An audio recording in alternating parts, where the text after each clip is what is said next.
So I'm going to turn this over to Dr. Korte so he can start getting into some of the CDC guidance, FDA guidance, and some of the validation requirements for adding monkeypox testing into your lab. So Dr. Korte, I'll let you take it from here. All right, thank you, John. So as John alluded to briefly, I'm just going to discuss the current state of the FDA's monkeypox guidance, including options for validation and how to prepare your lab to receive and run monkeypox samples. So there are 3 classifications currently for monkeypox assays: the cleared assays, emergency use authorization, and laboratory developed tests.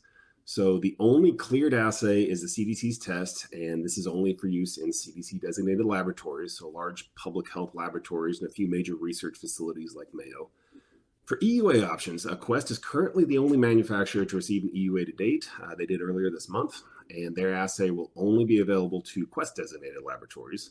The FDA is currently accepting EUA applications from organizations with known manufacturing capabilities and experience, and you have until October 13th to file an intent to submit an EUA with the FDA for priority review. So the FDA is going to want to see a description of the technology, manufacturing capability, ramp-up times, test throughput, and then timelines for validation, and then the full EUA submission, including any validation data that you have at this time.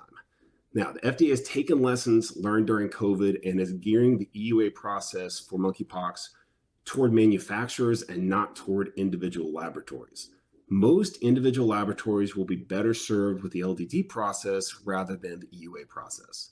So any qualified high complexity laboratory can validate and offer their own monkeypox assay at this time under the current guidance.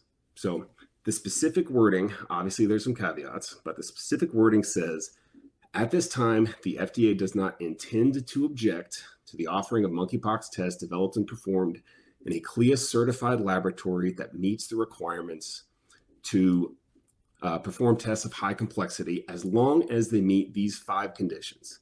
The test has to be run at a single location. It has to use PCR technology, so no antigen tests or serology at this time. It uses lesion swabs collected by a healthcare provider. So lesion swabs are currently the only method for diagnosis of monkeypox infection, and any other specimen type will require additional review. And the test has to be appropriately validated, and we're going to come back to that one.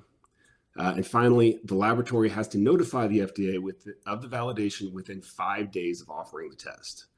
Now, number 4 is probably the one we should go back to and discuss in a little bit more detail. The FDA is giving a great deal of freedom to the laboratory director in deciding how the validation should be conducted. This is actually a bit of a point of confusion because the FDA has released a great deal of guidance for validating monkeypox assays, but the majority of what's being presented is geared toward EUA submissions, and very little directly relates to LDT validations. Now, this is to remove barriers to allow increased testing capacity in laboratories that have the ability to conduct the testing, and also have the patient population to merit offering testing. In addition, the guidelines around the EUA modifications favor increasing test capacity as well. So as more manufacturers receive EUAs, modifications to the EUAs will be treated less stringently than they were during COVID.